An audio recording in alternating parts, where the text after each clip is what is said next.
48. Oh, look at this, and onto the straight they come.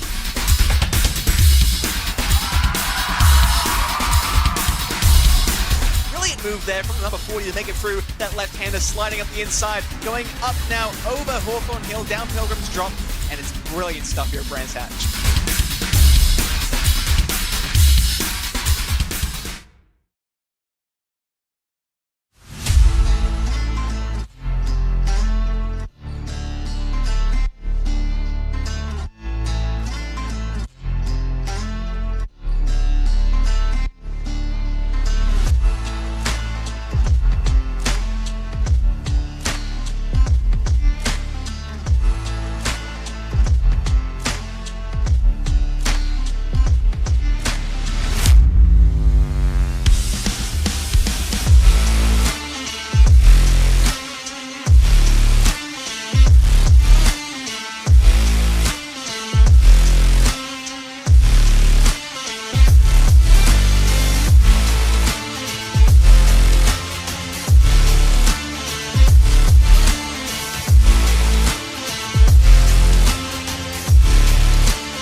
Your Monday night starts right here on RaceSpotTV with the World GT Championship. We head to a fabled piece of road over the very many parks that they hold around here in Adelaide, in Australia. The Adelaide Street Circuit playing host to rounds 8 and 9 of the championship, and potentially in the world of sim racing out there, it could be one of the contenders of one of the newest, toughest circuits in all of iRacing. My name's Jake Sperry. Jeremy Scott is along with me for today's action as per usual. And Jeremy, this is a place which I think is a real tester for all of these drivers. 2 races tonight, one of 30 minutes, one of an hour and a half.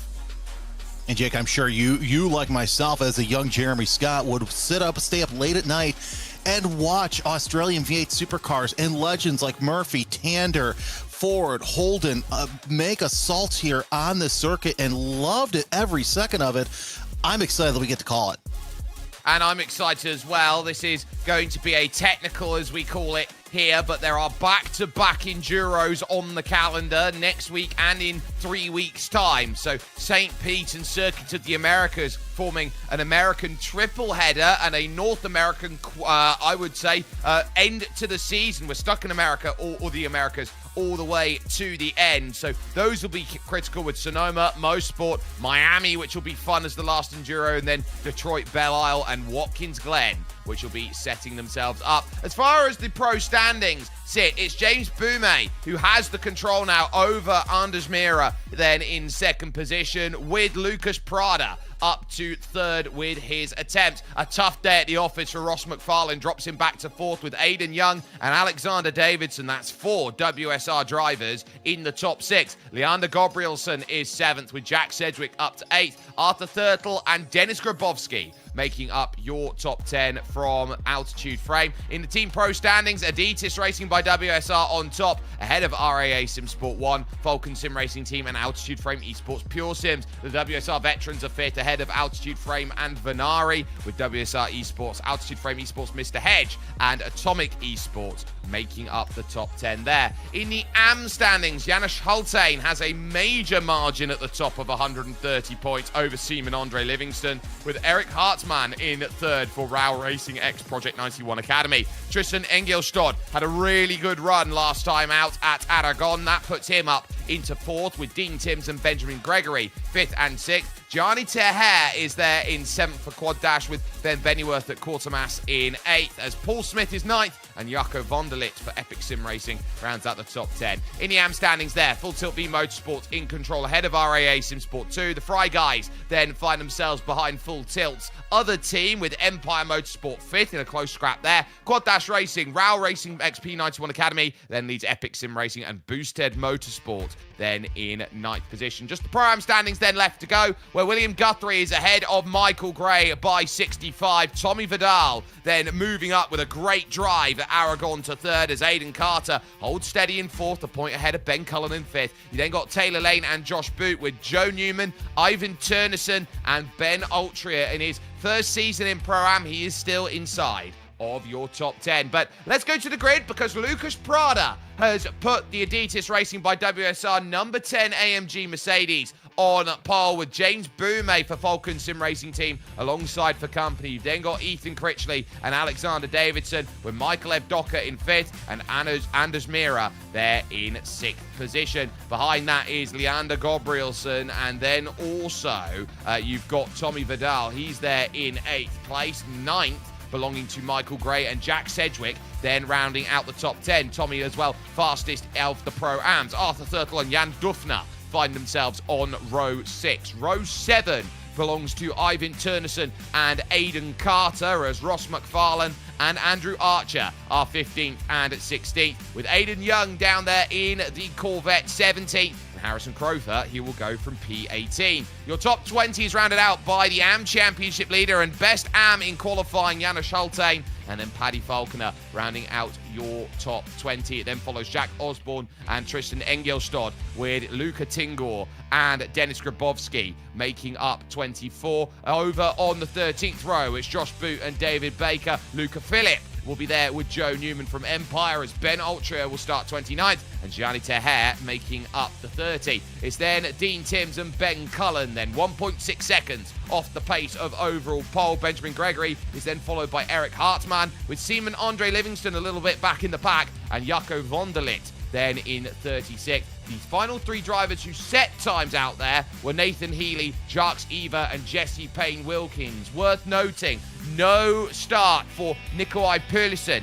last time out, and he still carried over his ban in qualifying, so he's there. 93 degrees Fahrenheit is the track temperature out there, or 34 degrees here in Adelaide, which I would say is par for the course. You can fry an egg and you can dog walk in those temperatures out there. Likes of Adam Watson, William Guthrie, the Pro-Am leader, also with a penalty. Taylor Lane, Ben Bennyworth, Colin Sansom, Akos Shenteski, and Phil Samways all had to make sure they couldn't do anything about it. Taylor Lane with a pit lane start for today's running, and that will also have Dean Timms in the same regard, as they will make their way around these fabled streets in the heart of Adelaide. And it's one of the more unique things here, Jeremy, when you get to Adelaide, because these parks basically create a ring fence around the centre of Adelaide, where you have Adelaide Town Hall and pretty much all of the major buildings in Adelaide. Yeah, and of course they've been doing this since the late '80s. Of course, remember it was a longer straightaway. Instead of turning right at turn 7, you continue to go straight down Hutt Street, and really the Brabham Straight was at least twice as long as it is today. So less of a footprint, about the 2-mile, 3.2-kilometer circuit. Really is going to be a challenge for these GT3 cars. If you've ever watched them around the circuit, you know they're cumbersome, and of course right here, that, I believe, yeah, that's where Michael Schumacher decided, hey, you know what? This is where we're going to end the championship back in 1994. So while it is steeped in supercar history, it's also steeped in Formula One history as well. This is one of the places where Nigel Mansell got his last ever Formula One victory, and down at the Decaturville hairpin will be a massive imprint for where he found himself with a blown tyre in a title fight that went the way of Alain Prost. There is also, of course, the place down at the Decaturville hairpin where there was troubles for Mika Hakkinen back in the day, had his massive accident that took him out for almost a year and almost lost his life, actually, around here at Adelaide. A circuit as well that is likely to get back MotoGP to race here from 2027 onwards, which I think is going to be really interesting on a street circuit, because you don't see that in MotoGP for safety reasons. And so keep that in mind, that South Australia really wants motor racing back here at this point in time. Championship leader then, with some very talented people in and around, but not necessarily all the people that will go and fight for positions out there. But where they finish here in this race could determine where they start for the feature of round number 9 out here overall. But here in round 8, it's a simple goal. Make sure that you get through the early stages, and from 2 wide, you're going to have to shuffle very quickly back to single file. Leaning now over towards the Foster's corner to end out the lap outright. Let's get ourselves set and ready through turn 14, as now we will get 30 minutes on the clock. Sprint starts now. Big early launch from Lucas Prada, and immediately Ethan Critchley was alert to it. Into turns 1, 2 and 3 to Senna chicane, and the pass done. Ethan Critchley up to second. Single file it has worked through. No dramas to speak of, but maybe a couple slowdowns will need to be dealt with over the course of this. But a nice clean launch as already they work themselves onto Flinders Street. The S's that they have to worry about now, they hang a right onto Barrels Road. It's a little bit of a long straightaway right there. It's Bartles Road, I should say, as they'll have the long straightaway, and that sets them up for the kink. We've seen a lot of high-speed moments through the years. Let's see how these drivers handle it as they work their way for the first time. Not at warm temperatures with these tires. They might be able to go flat out if they have the right weight, if they have the right tire temperatures, but so far everybody tiptoeing their way around the circuit for the first time, getting a feel of how it races on here in iRacing. Yeah, and there's a bit of check-up from side by side in the middle of the pack with the likes of Aidan Young and Andy Archer, who is up there, has had a good run. So there are drivers who will be thinking about progress. There will be drivers who are thinking about how they look to try and avoid some of the big pitfalls around this place. But a lap complete here with half an hour on this sprint of the technical before the main feature of the technical comes into mind. Dancing about then over the chicane, and the big thing for being quick at Adelaide is how well balanced the cars are, especially on part 2 of the centre chicane, because over the curbs you need a car that is going to respond after having 4 tyres up in the air. Yeah, that chicane is, it's uneven to say the least. It's a quick left-right, but then you kind of set yourself up for the left to get onto Wakefield, and that leaves some drivers out. We've seen a lot of incidents there over the years in the Senna chicane, but so far 2 laps through it, and everybody making their way with no issues. Lucas Prada, Ethan Critchley, James Boumet, your top 3 as Critchley is able to get around the driver with the #1 placard. So it's Mercedes, Lamborghini, Mercedes. Your top 3, Tommy Vettel, your highest placed Pro-Am driver. And then you've got to go all the way back to, as we see a replay of Harrison Crotha trying to prove me wrong, that, that's going to be the theme of the day. If you can't get those Senna S's right, you're going to end up in the wall, or possibly even worse. Janis Chaltain, your highest AM is, who was that? Well, that was one of the Mustangs that was following straight on in, and I think we'll get a better understanding there at turn 2. So there you can see the massive drop down the field there that has certainly been caused by it. So I would look around and say that might have been Ben Gregory going off first, but then it is Ben Gregory there, the boosted unicorn, then pretty much finding all the trouble. Jack Osborne also needing to go into the pits for that. Sliding about, getting the wall there at turn 4. And then, oh, that was very nearly a good replication then. And having to pretty much limp back to the pit in order to get service done. Prada dropping down the order now as he falls back then to third. No drive off the exit of the corners. I wonder whether he actually had a slowdown penalty or something in the number 10. He hasn't run into any troubles outside of that. So 2 places gone. Bume up to second. Ethan Critchley leading the field for, I think, the first time this season. I was going to say, when was the last time we saw a Lamborghini up at the front when it wasn't a pit cycle? So it's pretty good to see Ethan Critchley take that WSR Lambo up to the front in spite of Prada now losing 3 positions with, what we imagine is a slowdown penalty. Here's Anders Mira as he's closing in on Michael Evdaka for that top 5 position. I love seeing the commitment here. Oh, God. Watching them through the center chicanes is absolutely fantastic. Oh, somebody in the wall. I believe it's going to be Prada who whacked the wall. I think Prada's looking around at this and he might have a trouble of some kind. I'm not sure what it is, but he is lifting off. He's allowing drivers through out there at this stage. And I wonder whether he's got a pedal issue or something of that ilk or a steering column issue. I don't quite know, but Prada here, he was pretty okay going through that section, and then he was just over on the right-hand side, and Evdaka would have had to really get out of it there because it's blind out of turn 3. Man, that was an absolute save by Evdaka, and we'll see exactly what's going on with Prada, but Evdaka loses the position as Prada able to get around so far. Here's Jack Sedgwick, one of the drivers that we were watching last time out, and he did quite well.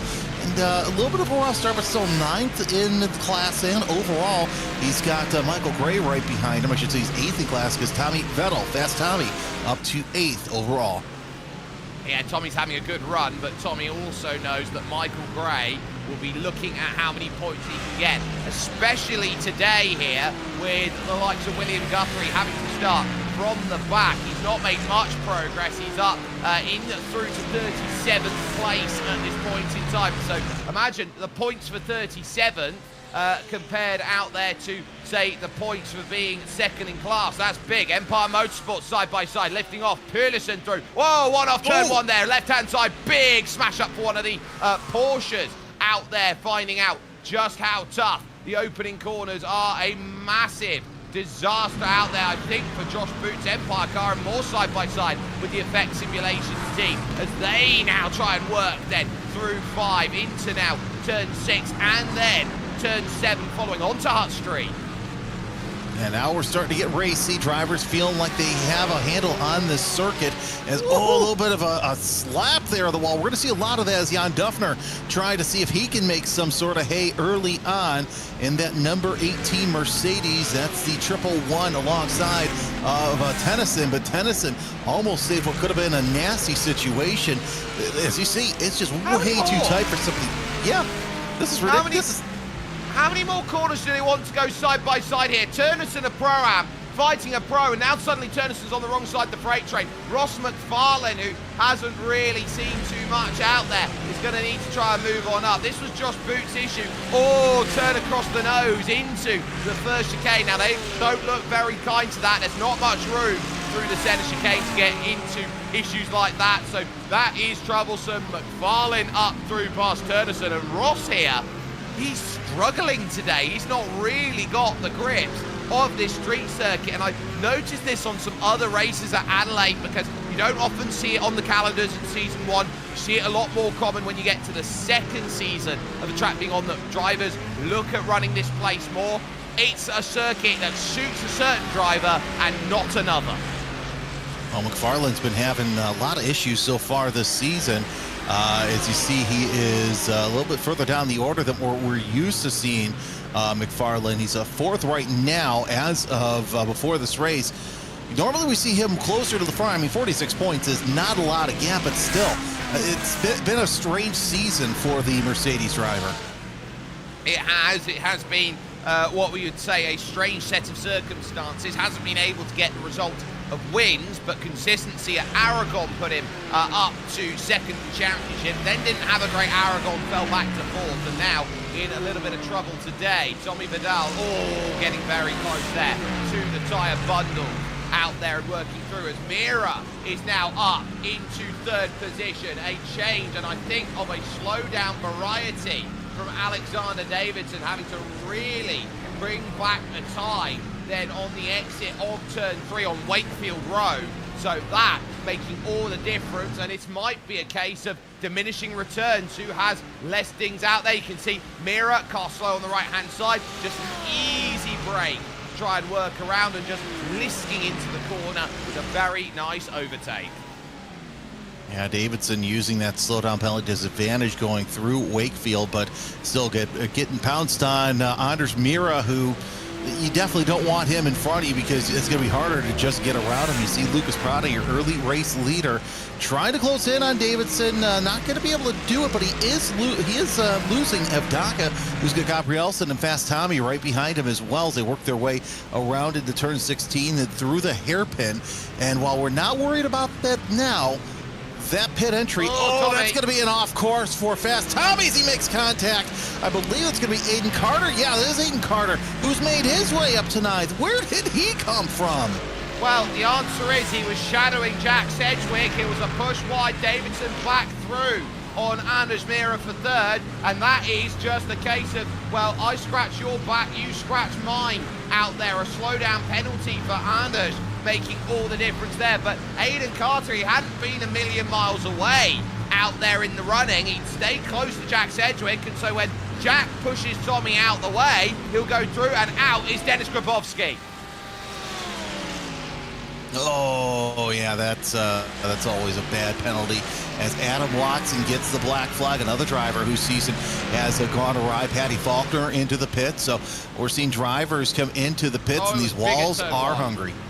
Grabowski had a huge issue at turn 1, and it was right in front of the AM leader, Janis Schulte, who went straight in and also in with damage on it. Then was one car, Paddy Faulkner, who was caught up in it. It was a dramatic incident at turn 3, so Faulkner has taken a tow. Schulte has had to take a tow. So big moment in the AM Championship, and Schulte, look, nowhere to go there. Yeah, no. Oh, man, that was another clip there as, you got the Mustang sitting there in just blind territory and just having to hold on. Here's Paddy Faulkner's issue as they go down the straightaway. And we get to see how Paddy ended up where he was at. Just hits the there, and yet just nowhere to go. You just feel sick watching it. Yeah, but that's the bit there with the Empire AMG Mercedes that you have to try and avoid. And that is as tough as it gets. Adam Watson is down in pit lane at the moment. Now, they do have an instant point cap, but around here today, as you get a sense of just how much damage there is around, I think we're going to see more black and orange mechanical flags than we are do actual ornate penalties, because of the fact it's a street circuit. You're more likely to crash it and do damage than you are to go off slightly. I'm sure these drivers are glad that we have the technical layout with the 30-minute race, because it gets out there, get the feet wet, and figure out, okay, if I go this hard during the race, well, I'm going to end up with the wall. If I go this soft during the race, then Newman gets a black flag. Ben Altria has run straight up the back of Joe Newman under brakes at the Kettleville hairpin, and that is why it has done all of that. It's a penalty flag out there for Joe Newman, so he finds himself now in an absolutely horrible position where he's had, I think, 4 separate hits with various drivers, and 4 times 4 is 16. You can see Altria on the brakes, he's missed it, he's tried to avoid it. Newman has just been clattered from behind. Now the chat's going to get spicy with Newman here in just a little while, because, yeah, it just seems like that he's sponsored by Target this weekend and everybody's taking full advantage of it. Well, he must be having the equivalent right now here, Jeremy, of the high school Post-it note on the back that says "kick me." Yeah, that's probably the best representation right there. There's your leader, Ethan Critchley, and look who's behind him once again. It's hard to stop him, but James Boume is within striking distance of the Lamborghini. We're not even halfway through this 30-minute race. No, we're not, and so the pressure is going to be there for Ethan Critchley to try and hold here in this one. Boume has been very good at keeping solid, keeping steady. He has got the most wins this season so far. This is Nathan Healy's trouble, the AM out there, who just goes straight on. I wonder he'd already picked up damage there, and so he had to choose to abandon into the gravel to try and get it reversed around. And yeah, you can see it there, that he's lost a little bit of the front there on that Lamborghini. That was doing no favours. But for the moment, it is group of two, and then it is Davidson, Mira, and Prada, and they're being chased by Abdoka, Gabrielson, and Sedgwick. So they're forming their own little packs out there at this moment in time. And it is also worth talking about, leading AM at the moment is in 19th place. That's Tristan Engelstad. Biggest mover, Nikolai Perlison, who's just in front, plus 22. Yeah, that's no surprise that we're seeing one of the drivers who we expected to be good here after being told they are not qualifying to move his way to the front. So Pulisic looking really well as they work their way down the straightaway through the kink once again. You see Joe Newman has finally hit his pits. He's hit his marks, and now we're starting to see drivers avoid that wall. If you've watched anything from Adelaide, you know how hungry that wall is, especially with drivers on the limit, just touching that curving on the driver's right and sliding your way right into the wall. Yeah, it's so easy to do. You just get yourself so tunnel visioned around this circuit that you can lose sight of where you are very, very quickly. Oh, I'm half a car width over compared to what I was. How did that happen? That is so easy to do. Our focus then goes over then to the mid-pack right now, where Tristan Engelstad, your leading AM, is there. Just behind him is a good three-car scrap. Luca Tingor there, having to defend with David Baker and Luca Phillip from Venari there behind. The Audi Sport Porsche then with the damage, well, not really that much damage then, sees David Baker, the veteran, go through, and I wouldn't say he's the leader of Pro-Am out there at the moment, but what's key is all of this chopping and changing. You're trying to position yourself here onto Bartels Road, and which was colloquially named back in the Supercars era as the Brock Straight, named after Peter Brock, the 9-time champion. If you've never read about Peter Brock, read about his racing antics, and we'll leave it at that.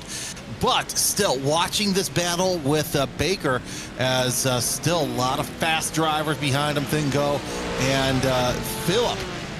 Got Pro-Am and Pro right there, and closing in as well as Gianni Terher, who just could not find the luck last week, but slowly but surely making his way up through the field as everybody just single file, still trying to find their way around the circuit.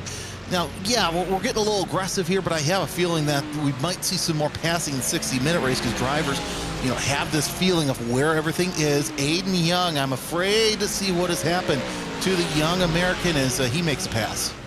Yeah, throw on Ross McFarlane, not much argy-bargy about that between two WSR drivers, then one for Adidas Racing. Now, this is quintessential street circuit out there at this point, Jeremy. When you go through 3 to 7 on track, 90-degree corners, very easily done. Here is Anders Mira, then the Norwegian, eyeing up the car in front, being eyed up by the car behind. Prada and Davidson, they're in and around, and so for Anders, it's a case of two Adidas cars. Well, this is an RAA SimSport sandwich.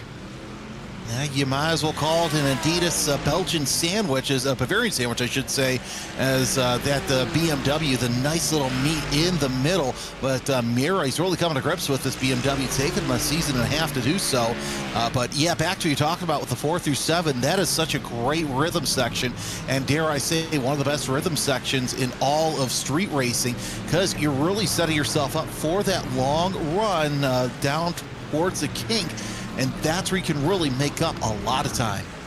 Yeah, you try and push through all these various intersections and you work your way, then try and do as much as you can. Little drop down the hill, and then you start finding how much you can get the drive through this flick right at turn 8. In some cars it's flat out. In these, because of the amount of grip and the traction control systems that they have, it is actually flat through that section. Yeah, most of the racetrack is flat. You got a couple of undulations, but nothing too noticeable around here. Of course, then you go into the park of, I believe this is the former site of the Adelaide Oval as well. So a little bit of racing history in spite of it being a lot less horsepower than what these cars are handling right now. With just about 11 3/4 minutes left to go, I've got to say, Mira, either he's got to go now or not at all, because he's losing sight of the 55 at Davidson.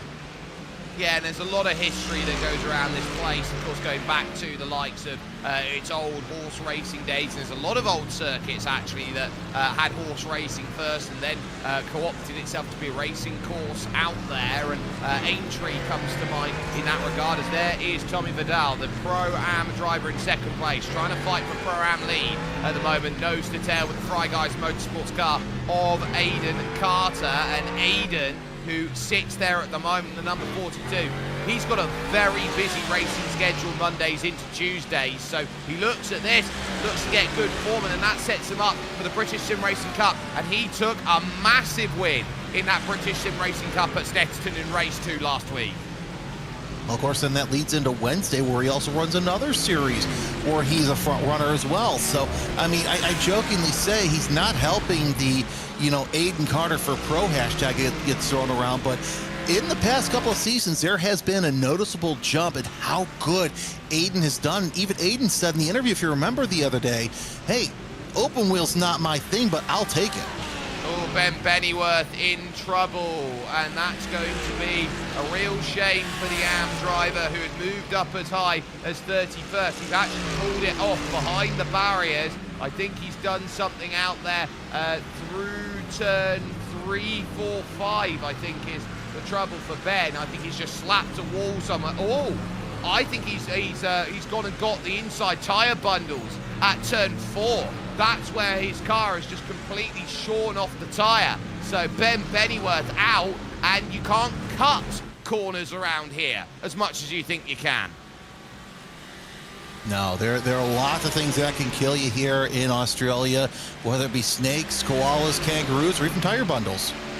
And I've heard drop bears as well, which is one of the fun things. Is why we have a team called Orbit Drop Bear out there, because the drop bear is what the locals would use to say, oh, well, koalas are all right, but the drop bear don't get you. That tag, enough to just demolish the front right of the car and say, look, we're not going to get anything from it. And look, just trying to angle as much as possible there. You can see the steering work that has to be done. A little bit of left-hand side down, but keeping it in first gear. A change up then as they're side by side out the final corner then, and we go back to coverage because Anders Mira is really having to keep Lucas Prada behind. Final 10 minutes of round 8, and they've gone right. It's gloves off now. It's time for a bare knuckle brawl.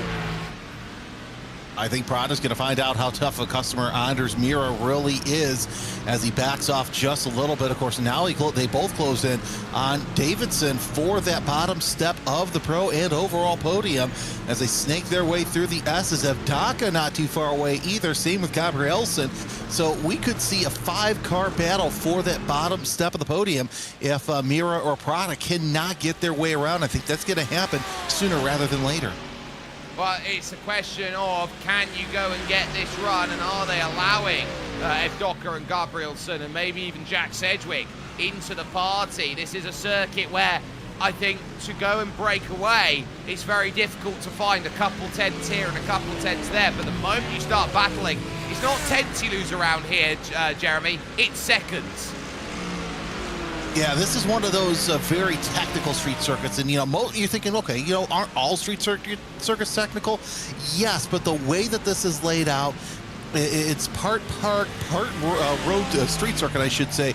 So it's going to be extremely technical. You see a couple features that you don't normally see in street course. So that's what everybody loves here about Adelaide. You see Critchley trying to hold off Bume down at the bottom of your screen still, and Davidson, Mira, Prada, 3, 4, and 5 up top as they're closely following one another. Mira will know that he's got to limit the damage here to James Bume. If he stays second, he's got to get to third, and so he'll eye up Alexander Davidson, who's been a slight touch off step this season so far, but always a threat for the championship at this moment as he's starting to understand what he needs to do and where he needs to be. Drivers have also looked around and realised here today that quite critically, in terms of the rules and regulations, you do have one fast repair. So drivers like Jana Scholten, for example, Dennis Grabowski, Paddy Faulkner, they've gone back out with that fast repair and they've continued on, and that's in and around 36th place at this point in time. But Critchley starting to stretch the legs to 4/5 tenths of a second here. He is really not giving on the bottom of your screen any opportunity for James Bume to get even remotely close. Yeah, Critchley putting on a clinic here in that WSR Esports Lamborghini, and with that paint scheme, it almost reminds you of last season when Bume was chasing down.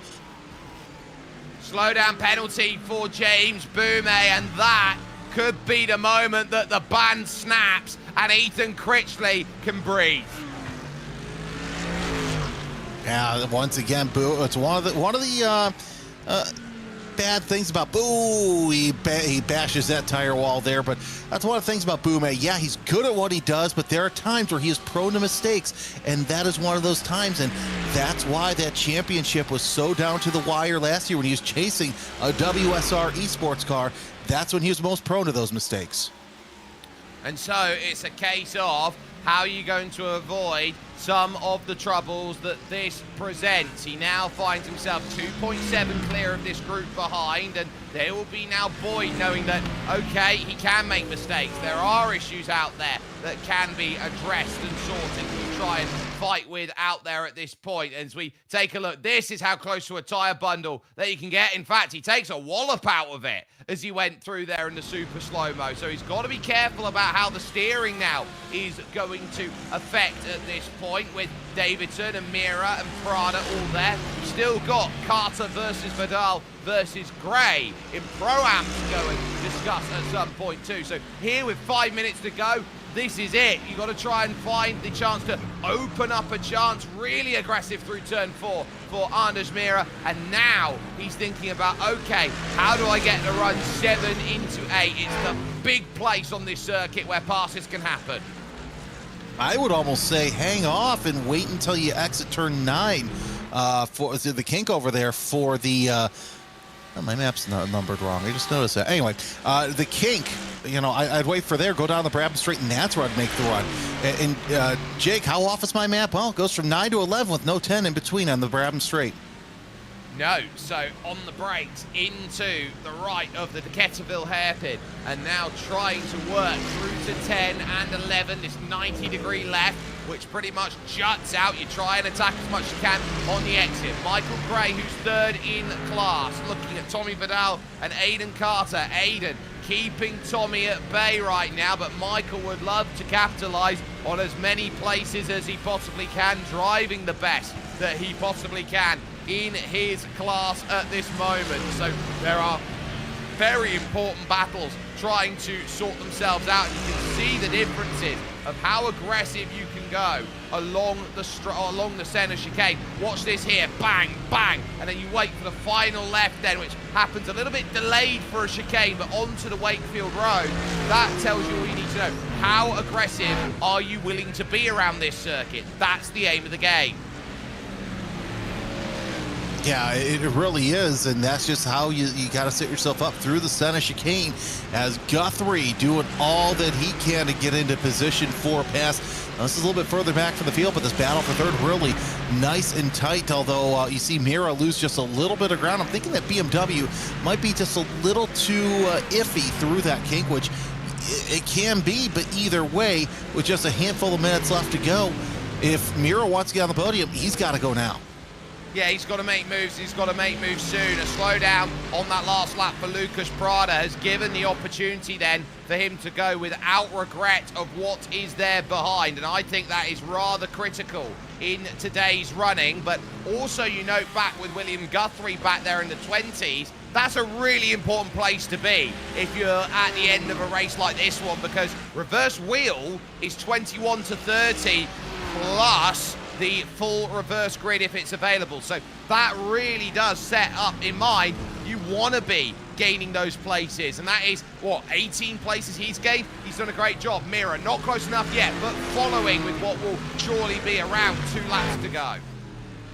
Yeah, that puts it into perspective on where to be. The invert is real, and it's going to be quite interesting. And it will be in the room with us here in just a little bit. Mira losing ground just a little bit to Davidson, heading into the kink for what could be the second to last time. As you see, there's Critchley, there's Boume, and there's the Battle de Resistance up front. It's Davidson and Mira for third in the class and overall for the podium. And Davidson gets a better run heading into the park. He does, and now getting that drive is costing Anders Mira at the moment, and this is where we talk balance of performance, because the AMG Mercedes has found itself in this season of the World GT Championship to be a much better car than the BMW M4. Yeah, Mercedes seems to be the car. Last season it was the Mustang. This season it is the Mercedes, a front runner of a lot of these cars. As you see Davidson taking the block to Mira to show, hey, you know, you want to try on the outside? Good luck, which is kind of rare, but look at this. They've now closed in on Boume, which that slowdown penalty has really hurt him. I think he may have had another one. It would have been a second, and so Ethan Critchley knows he's got a gap, and he's got a good gap at that as well. If James gets one more, he invites Davidson, his old rival. He invites his current rival, Anders Mira, into play as well. Lucas Prada will look at that and go, well, I could have been in that picture as well. Into the Decaturville hairpin. They'll look at the time on the clock. 25 seconds left on board, so there is not long left. Prada looking to maybe have to go defensive late with the 989 of Michael Ev Docker, who is there and partially available to go and attack. 10 seconds remaining on the clock. I think we're going to be just shy of one more. No, checkered flag is out, and that is going to be at just the right time for Ethan Critchley. A wonderful win. James Boume is second, and Alexander Davidson is going to round out your podium. Aiden Carter is going to come to the line and take the win in Pro-Am, and what a wonderful drive in Pro-Am it was for him, taking the lead away. And so now we'll only have to wait here for Tristan Engelstad, the Swede, in the BMW, as Tingle black flags on the last lap. What a hurt that's going to be for him. Engelstad will win out your AMs.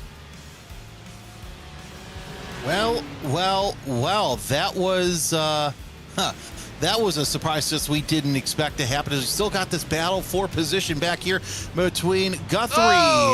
He gets spun! Guthrie gets spun at the hairpin. So Gianni Terherban Cullen is involved in this as they work their way around. Talk about luck right there, as you saw Philip Baker, Hartman, Terher, and Payne Wilkins all get around. So if the inverts in that area, that's going to put some fast cars way at the back. And well, critically, it's only costed a couple places. Most of the cars in and around there for William Guthrie were lapped traffic cars. A last gasp move then, making all of the difference. The scoring now officially will complete. So Ethan Critchley gets the job done with the fastest lap as well, which he set on lap 7. He wins by a margin of 3.1 over the line as he raced it in 30 minutes and 0.2 of a second. Alexander Davidson is there in third, with Anders Mira 4th. Lucas Prada and Michael Ev Docker finish 5th and 6th, with Leander Gabrielson and Jack Sedgwick 7th and 8th. You then got Aiden Carter, who wins out in the Pro-Am division for Fry Guys, with Tommy Vidal rounding out your top 10. In 11th would be Michael Gray, who will do very well for his points haul. He'll claw back some more on William Guthrie with Jan Dufner, Aidan Young, Arthur Thurtle, and Ross McFarlane directly behind. Ivan Turnison in the Triple One is 16th ahead of Andrew Archer and Nikolai Perlison, making a huge jump up, a gain of 22. Tristan Engelstad, your winner out there in the AM category, as Luca Phillip for Venari Racing would make up the 20. David Baker and Eric Hartmann would be 21st and 22nd, with Gianni Teher involved there in the final corner with William Guthrie. So through goes Jesse Payne-Wilkins, Ben Altria, and Ben Cullen. William Guthrie, 27th only it will be with Luca Tingor. He will officially drop right the way down to 35th with his unserved penalty, as Jaco Vonderlit would be promoted up and Simon Andre Livingston effectively 29th, which will mean Jacques Eva is promoted up to 30th, with Taylor Lane, Dean Timms, Adam Watson, and Josh Boot all profiteering from that. Jana Schultein will only get 36th place. A real shame for the AM leader, who was caught up in Dennis Grabowski's spin. He will also be a lap down with Paddy Falconer and Benjamin Gregory. 7 laps down for the privateer Colin Sansom. And then those around: Ben Bennyworth, Harrison Crofer, Joe Newman, Nathan Healy, and Jack Osborne, all finding that retirement is very much set and certain. But what isn't is where the grid will set for round 9 of the championship here. There are many options on this wheel for where this could possibly land out. And as we see here with the spin, oh, don't do this to us. Oh, don't do this to us. It's done it to us. No. A full reverse grid at Adelaide. Can you write that? Talk about absolute cinema. If you know people who aren't watching, call them up, tell your friends, tell your family, tell them what they know, because strap in, it's going to be a wild 60-minute race. Well, what makes it even more wild than that is the pit stop scenarios that will be in place and how tactical you might want to be. You might want to pit earlier than you maybe want to here at Adelaide. And Jeremy, just very quickly before we head over towards that race, how do you now set yourself up for that? Because there'll be some drivers who are in absolutely the wrong place who turn around and go, I've probably got to do the same amount of work again to pass. And this is one of those circuits you do not want a big crunch up at with a reverse grid. I would be putting lots of pillows and balloons around the car, but no, I would honestly strategize it to the point where you have to pit at any certain moments. You've got to be prepared within the pit window to come in and take your service. Doesn't matter when. It's very odd than what we're used to. It is, and so that's going to be a very tough battle on the other side of this here with RaceSpotTV and the World GT Championship here. This is going to be a big round 9 coming up. So after these messages, we're in for a huge reverse grid 60 minutes.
move from the 48. Oh, look at this. And onto the straight they come.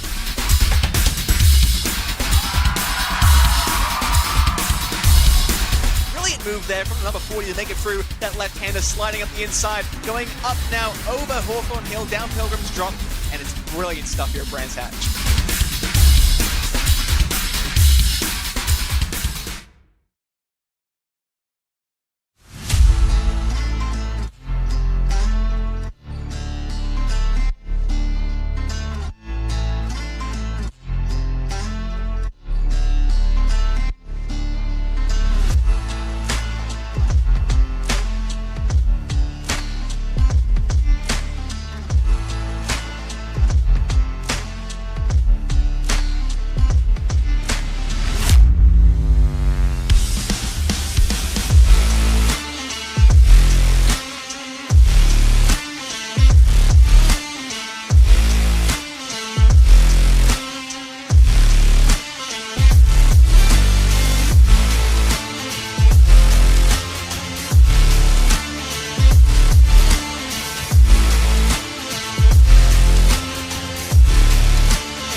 It's a South Australian showdown, and it is going to be as tough can be. We sit with a full reverse grid here at Adelaide, and now the temperament is going to have to be pixel perfect. Jake Sperry, Jeremy Scott out here at the moment, not a million miles away from the start of another formation lap. But Jeremy, critically, it's about gapping. You get a second or two out here in a reverse like this, you might have license for what will be feeling like 20 minutes at bare min. Yeah, it's going to be quite interesting to see how this reverse grid shapes up. And I've been kind of watching the drivers chat, and there's a lot of hurt feelings, a lot of tension there. So this is going to be a very interesting race. Hopefully you brought your snacks, your drinks, because it's going to be 60 minutes full of fun. Look, we've only done it at the two hardest circuits to have a reverse grid at, the Nordschleife and then Adelaide. So, you know, you want a difficult championship, you've got it. And of course, as we always mention, there's a reason why we say the best GT drivers on iRacing come and challenge for this title. They certainly do. Now, if you're a lap down, you are entitled to the reverse. If you are outside of a lap down, you are not. So Benjamin Gregory for Boosted Motorsport is on the pole position with Paddy Falconer alongside. Dennis Grabowski and Janusz Haltain are then third and fourth, with Josh Boot in fifth and Adam Watson for Altitude Frame Esports Pure Sims in sixth. Dean Timms will have the Misfits Racing 32 of Taylor Lane alongside as Jacques Eva and Seaman Andre Livingston will be 9th and 10th. Jaco Vanderlit is 11th. Keep an eye on, of course, William Guthrie, who's there in 12th. Ben Cullen and Ben Ultra make an all-Ben 7th row of the grid, with Jesse Payne-Wilkins and Gianni Teher there in 16th. Eric Hartzman and David Baker are 17th and 18th. Luca Phillip and Tristan Engelstad, who was your leading AM last time out, he'll go from 20th. Then you got Nikolai Perluson, who made up 22 places in race number 1. He'll go from 21st with Andrew Archer 22nd.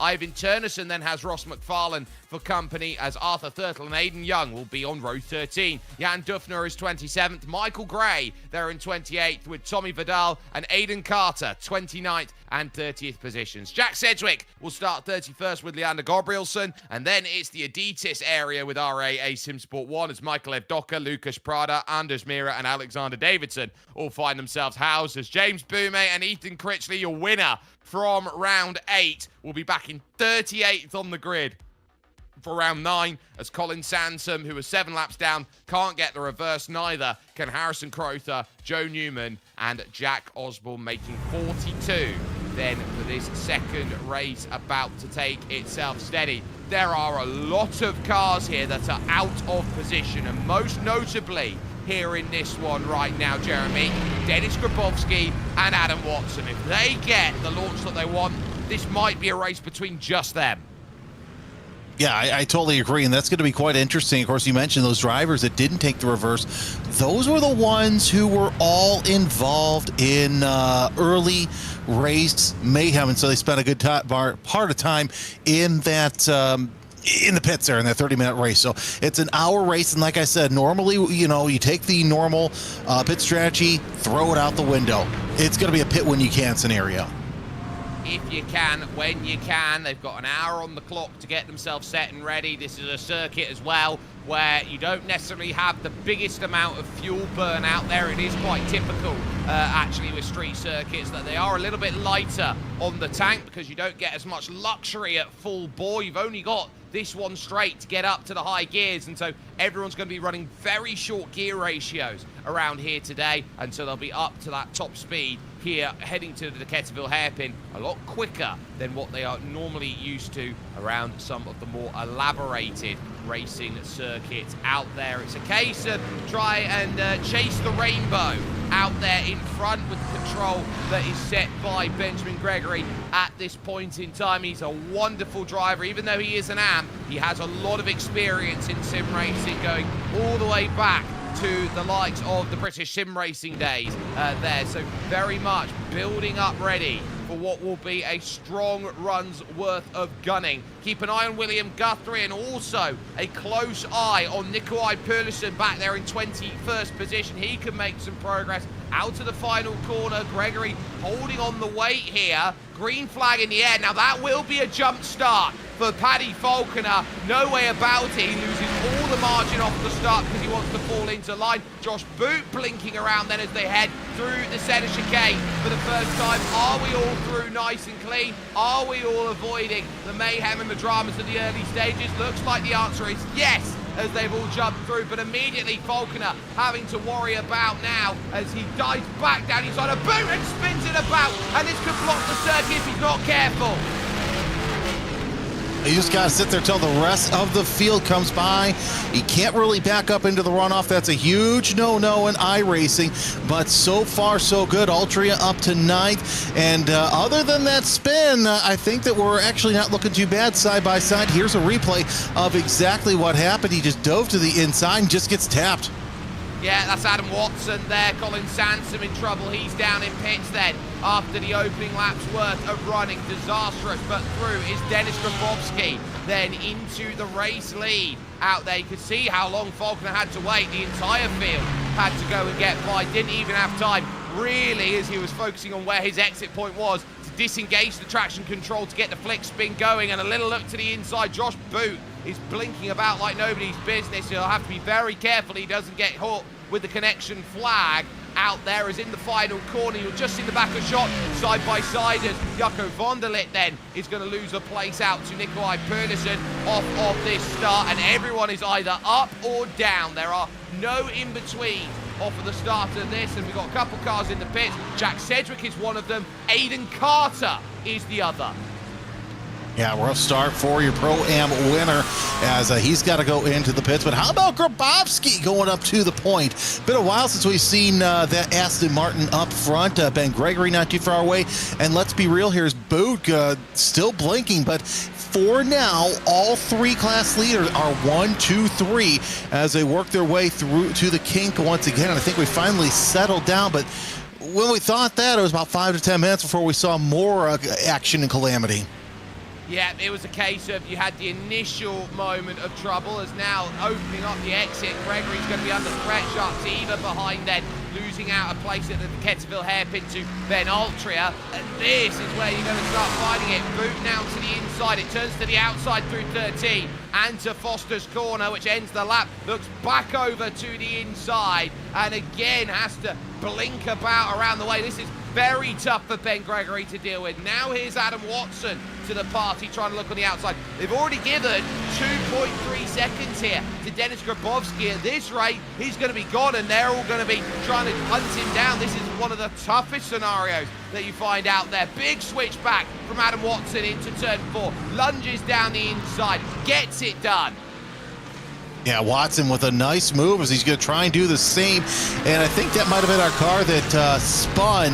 That had the issue there that spun there a couple laps ago, so we'll find out more here shortly. But Watson trying to get up into second place because he might have something for Grabowski if he does. Now he's stalking.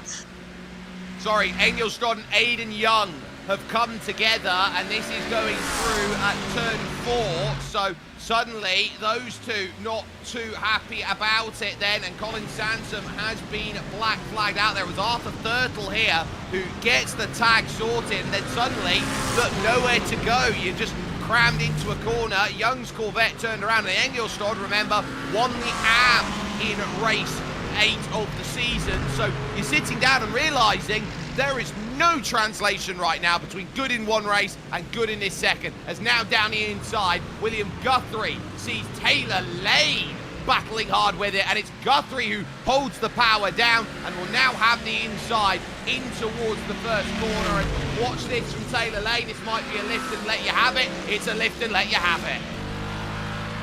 But you know, right now, discretion, the better part of valor, especially going through the Senna S's, and you just let them have it this early on. We're 5 minutes into this race, and already we've seen some destruction. We don't want to see too much more, in the way of issues, as Grabowski now opening up a 4.1 second lead, but Taylor Lane all over the back of William Guthrie once again, and actually Ben Altria closing in on that battle as he goes side by side with Lane. So it's Aston against Mustang going into the kink. Who's going to give first? Well, it's going to have to be Lane, because Altria has the nose out front, takes the Mustang to the position. Here comes Pearlison, though, straight to the inside, and Taylor Lane's going to have to let that one go at the Decataville hairpin. So that's 2 places lost for the Misfit Racing driver out there. Pearlison then getting himself to 9th, and that will now promote him up. He's 3rd at the moment of all the pros. Grabowski leading Watson, and troubles for Gianni Terhair. Terhair, that's another driver who's had a tale of 2 seasons here. It's either going really well or really poorly. It was a huge one. It was through turn 8 for Gianni. He's completely destroyed the left rear suspension for that quad dash Porsche, and so that is going to be, I think, the exemplary understanding of why you never go too wide, Jeremy, at turn 8. Yeah, the replay is going to be really interesting because, yeah, it should be shown in all iRacing how-to videos what not to do. And yep, right there. Oh, man, that's just such a hard hit. And how many times have you and I watched a race at Adelaide, and it doesn't matter what class it is, you go too wide, and that's exactly how it ends up every time. Yeah, and every time it is a massive shunt down there. In the pits is Luca Phillip and David Baker. Benjamin Gregory is leading your AM category. He's 4th, but he's got the AM Championship leader there of Jana Schulte, who's going to get a run here off the exit of 10 into 11. He'll have to go the long way around, but he's deep. In through the corner, he just about fights it back. He won't lose a place to Dean Timms, but now you've got Guthrie, Altria, Pearlison. They're all there, and this is a very, very big cork in the bottle right now. They go 2 by 2 by 2 as they go through. Critchley out after he won in race 1. He's out of the race. So basically, you don't want to win race 1 today because it just means... It was James Boumet who was caught up in it. He was the initial tag of turn. It's a massive accident then. Him and Michael Evdoka have come together, and it's created carnage. Let's take a look and see what happens here. So this is Seaman Andre Livingston first and foremost. He gets tagged coming off of Flinders Street. Bang! Oh. And that's a huge hit there. I think that's one of the epic BMWs, so that could be Jaco Vonderlit there who made that contact. But James Boumet, stay on with it actually, here going through side by side with the Docker. Docker hits the wall, has damage. I wonder whether he's retaliated. That has all the makings of retaliation hit, and yeah, there's a lot of fast drivers who were involved in that. Remember, can we see another replay at a different angle of that one? Because that had poor Jesse Payne Wilkins involved. Let's try and get an in-car of it, because if we get Evdoka's in-car, we can really see what has happened there, and we know that sometimes he does get a bit of a short temper. This is Ethan Critchley's view of it here, so he'll be looking through, trying to get through, it just jams up, and then there's contact, and then, oh, where do you go? Bang, into the wall. He catches Michael Gray by the looks of it in that, and so everyone's got to try and find a way to avoid it. That's what we call a massive junk up. Yeah, that's the very expensive junkyard. Yeah, I'd love to see Evdoka's point of view, but the more I look at it, it has all the makings of another Michael Evdoka special. I know he was one of the ones who was worried about the pit entry when he should have been worried about the exit of the kink right there. So, Pearlison, in all of that, he's up into 5th position right now. You can argue he's out of drop rounds at this point, and he is needing to get what he can. He had a horrible Hockenheimring. He missed the round at Aragon, so he needs the points now, and he needs them desperately because he's on the back foot here in this championship. Grabowski leading 3.2 over Adam Watson. Josh Boot follows in regard, but Pearlison is the one who's needing to try and find the hunt and chase. And believe this has been a massive start to this race, and we're only 10 minutes in. Well, we knew that the reverse grid would bring us some absolute cinema, and it has delivered. Shaltane closing in on Pulisic, but still, Pulisic is opening up that gap even bigger. He's hoping that he gets around Gregory so Shaltane can battle for the AM class. What a fantastic run by both Gregory and Shaltane. Is now Pulisic makes easy work of the 113, and that's going to set up the battle, which has Shaltane licking his chops. Yeah, so Janis Shaltane's going to go through this. Harrison Crothers look across of it. Oh, and he just catches boom, a broadside on the door. Oh, that, if you had that incident there, Jeremy, in the real world, they would have red flagged that race in a heartbeat. Yeah, that's just so. Here's the thing I keep thinking about. You know, a lot of drivers are very glad that they're racing in the sim world. And yeah, just straight on into the wall with a hung throttle. Oh, nothing you could do there. That just hurts watching. But, you know, I appreciate Romero and all his camera angles, but he's not giving us the one that we clamor for. No, very true. We definitely want to see the in-car of Michael Evdoka, because that tells the story of everything. Lane and Eva fighting for 10th position with Ben Cullen. They're just behind, getting close into this Foster's right, this final corner out there at the moment, and so for the moment they will stay as they are, but you just got to try and think about where do you want to be. And actually, you also ask the question, is the window here today around this circuit a little wider than you'd see at other tracks due to the nature of you've not got as much full throttle power? Oh yeah, I think the window is very wide here, so here's the thing, if I'm one of the drivers who's stuck in a battle, I might gamble the next lap or two, get in there, you know, get my tires, get my fuel, and get everything refreshed. But if I'm a Grabowski, a Watson, or a Boot, and I've got some distance, yeah, let it run till about 5 minutes before the race. But we'll see how this plays out. I think, you know, the best strategy might actually win this race.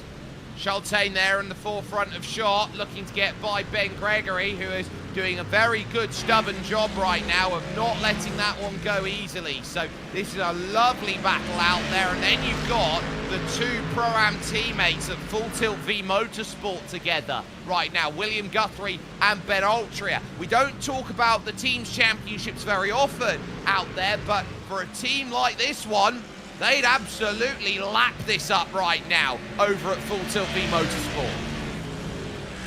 The only thing extra that they're wishing for is Boot to keep flashing like he did earlier on in this race, but to no avail. The Full Tilt internet company not able to make that happen. But Guthrie and Altria 7th and 8th overall, absolutely fantastic showing from there as you're watching Shaltane knock on the door of Gregory for that lead in the AM class. That would bump him up in the top 5 overall, which would be another great showing.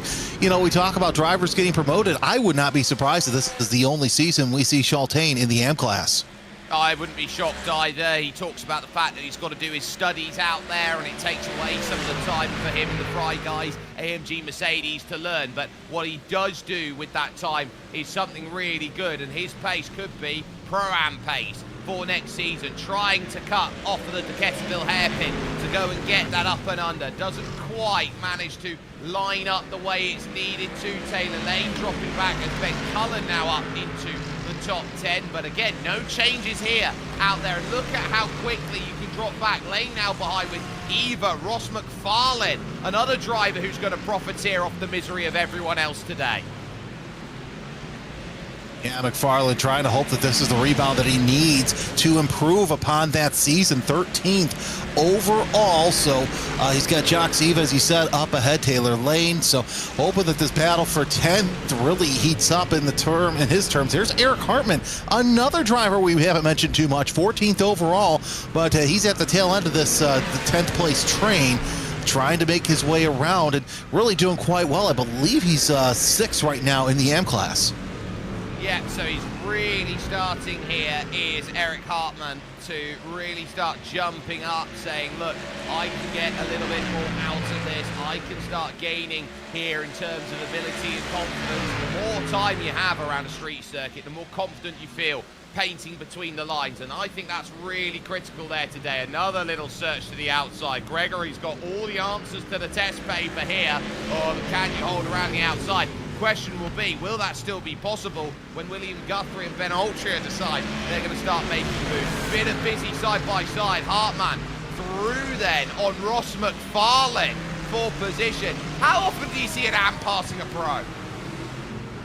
Often you see an hand passing McFarlane. That just goes to show you the kind of season that he has had all year long, as Hartman just taking advantage of everybody bunching up, thinking, you know what, I'm going to go ahead and get around you. Ross has got to be looking around right now wondering what he has to do, what bad luck that he's incurred, who he's made upset, and what kind of karma he has to overturn, because now he's going to have to defend off of Jan Duffner. Duffner then sees it, wide goes Hartman, and this is going to allow side by side here. Duffner's going to try and see if he can pick a pocket if they fight here through turn 5. Now over into turn 6. Duffner dives in from a mile away. He's going to get no drive off the exit. That's Leander Gabrielson, and just behind him, a drive around his mirror, and there's contact into the wall off of 7, and a big hit there for Eric Hartman, and that's going to put Gabrielson now side by side. There's damage on the front. Now for Jan Duffner, he'll have nothing there as he works through. Amira trying to lunge down through at turn 8. He'll get the run, but leaves himself vulnerable now to Arthur Thurtle looking for the inside. Big dramas off of one moment, and troubles for Ben Gregory. He's in the barriers at 11. The turntables with everything going on, and Gregory does get that meatball flag, so he's limping his way back to the pits, and now it's a question of can he make it around, and he gets hit. He gets hit. Oh, and it's a big smash. A big smash coming towards the pits. Aiden Young's caught up in it. One of the Empire cars. Tommy Vidal is in it. There's a trouble at the final corner as well out there between Michael Gray and Jack Osborne. Vidal has got a black flag as well to his name. A massive accident coming through what would normally be described, Jeremy, as the easy part of the circuit.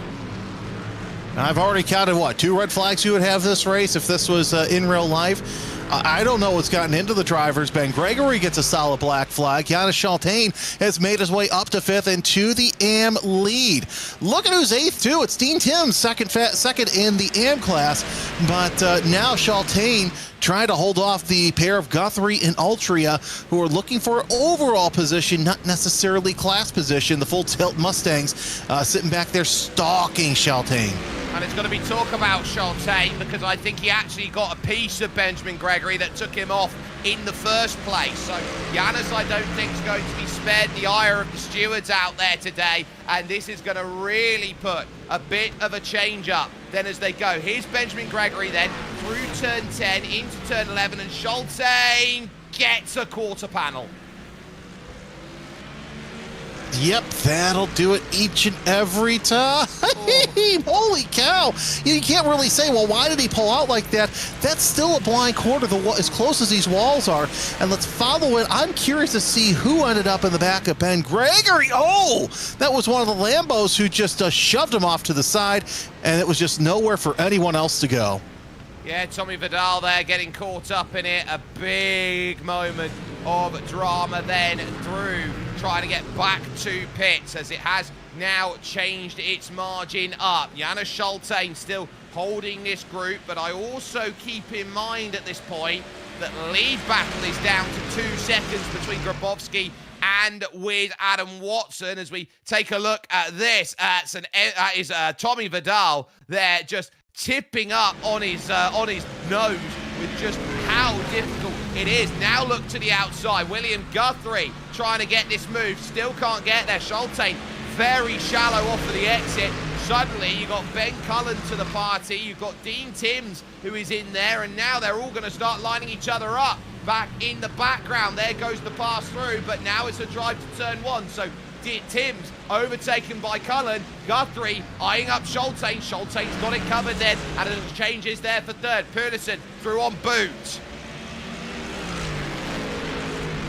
what a fantastic battle this is for the 5th spot. Is that the Guthrie and Altria need to get around Shaltain if they want any hope of catching Josh Boot. But then again, look at the gap that they have. That's about a 8-9 second gap between Boot and Guthrie. To take a bobble pit stop for Boot to have to fall off and get back there into third. Here's Jack Osborne as you're watching this. Amazing how, first of all, he's able to get through that, but the views that he had. Oh, no, never mind.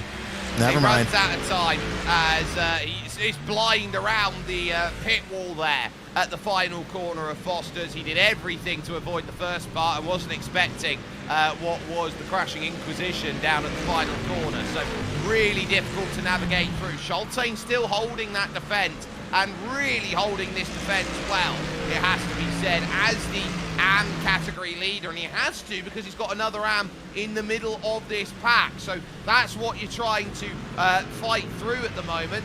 How many places can you hold off at this point? You look around, Anders Mira up from 35th to 14th. Now the Gabrielson, 32nd to 13th. Perlison up to 3rd to 21st on the grid. This is a race of you will gain places by being patient and letting the race come to you. Joe Newman, no surprises, black and orange mechanical flag. Well, as we like to say, it's just don't be stupid. That's the key. Stay between the walls. Don't touch them. Don't even think about them. Just run your line, and you're going to advance at least 1 to 2 positions within each 15-minute segment. We've seen that all throughout this race.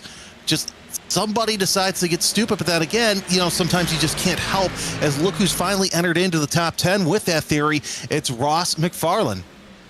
It is. Joe Newman dramatically crashed himself and rage quit out of the race then. It wasn't pretty to see out there. Very nearly caught Josh Boot out, actually, by the way he was doing that. So this continues on right now for 5th, but I want to put my attention on the leading duo right now at almost the halfway stage. 38 minutes and 50 seconds on the clock, because Adam Watson is absolutely hunting down Dennis Grabowski here, and the Aston Martin isn't going to be very good through these corners. It doesn't have the low-end rev speed to get itself through out there. The McLaren, a lot easier. Yeah, it really is, as they work their way. Oh, just look at that contact, that poor Ben Gregory. We've seen more shots of every other car that has been involved in this incident, and it just gets more and more dramatic the more you take a look at it. So, just watch this. That's a hard hit. It is there. You can see the oscillation of the boot as it went on through the corner. So there you can see the chase on. 9/10 of a second here at the front of the pack, and you're also trying to work out when the best time to make your pit stop is. Ross McFarlane is inside the top 10 now. He finds himself in 9th position. Is the Scott through on Dean Timms, and that next group behind is starting to get congested at the moment with the likes then of Duffner, Gabrielson, and Mira and Lane, and this is what we would call the pro train trying to find its way through right now. You saw a lovely move from the Effect Simulations car there of Ben Cullen trying to work out where he's been. Ben Cullen and Ben Ultra right now have been study buddies all race, and I think all season as well. Yeah, they've always been at the hip that we found them. It's like you think they're teammates with the same blue colors, but indeed they're not. The full tilt Mustangs running 6th and 7th overall with the 90 Ben Cullen. Tennyson's now with a meatball. So I think we've had more meatballs this race than we've seen all season long, to be honest with you. I think we've got more meatballs out there than an Italian plate, so that's going to be dramatic to say the least. And now look at them at the bottom of your screen, nose to tail, as Dennis Grabowski now is having to really understand what his teammate, effectively Adam Watson, wants out there in this one. Grabowski, a former pro stripe in the world of GT style racing. He's got a wonderful resume to his name. Adam Watson, a karting background, and this will feel like a super souped up karting circuit. Here I ask, is this a preview to what we're going to see in the Enduro next week at St. Petersburg? Are we going to see this much argy-bargy and calamity because the walls? You think they're close here? They're even closer at some points around the eastern coast of Florida, western coast of Florida, I should say. I can confirm Ivan Turnbull's incident was at turn 7. He lost the rear and slammed it into the barriers heading up onto the Brock Straight.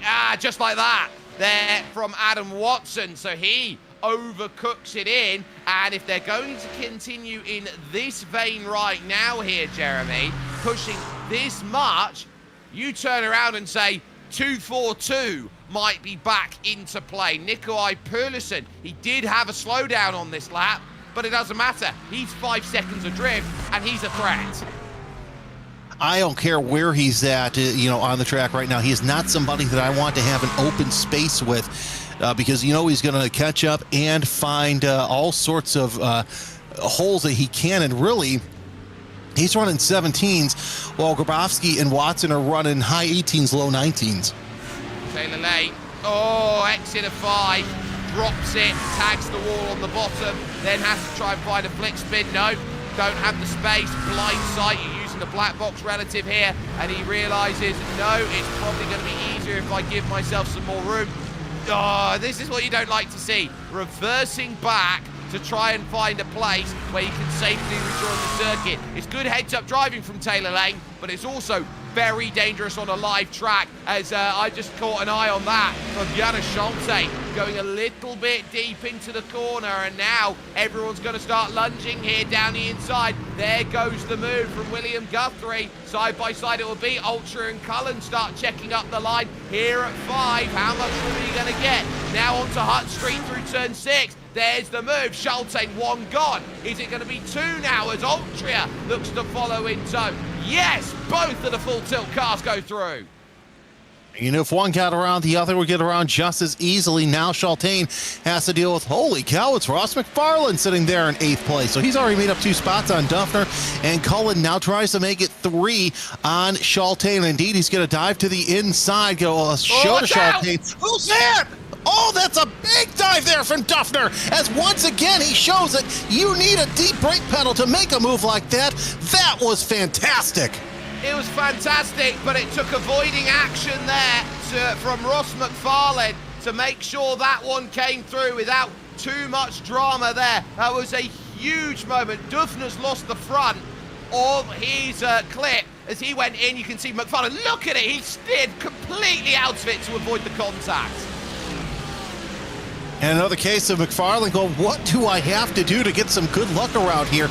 As he's lost ground to Gabrielsen in that 10th spot, and we're starting to see more and more cars come into the pit. So I'm starting to think that some of the back markers are thinking this might be my chance to get in there and get my pit stop done. But here's the thing. The question is Duffner going to run around without a front clip the rest of the race? It all depends on how these next couple of laps fare for him. Well, they do have a fast repair. The question will be, is it worth using it? No, I don't know, and I'm going to say no because of the simple fact of look at how much we have seen these elbows go out and everybody deciding to try something. I believe that's going to be one of the BMWs, not sure if that's Mirror or not, trying to pop to the inside. Engelstadt's back in the pits. Yeah, Engelstadt's had a really tough day of things out there as they have all thought about what do I need to do to survive the hour. You look down the list of names who are out of this race or laps down. We started with 42 and in comes Duffner. Then for the stop, and oh dear me, Ross McFarlane. Right now, a Scot has just done a David Coulthard. Are we sure David's not in the car? Because that was pretty darn near close to what we saw happen. I think that was 94 as well. But either way, McFarlane comes down onto his pit stops, takes the fast repair, and will get full service. Now you've got the programs 1, 2, 3, and 4th, 5th, and 6th.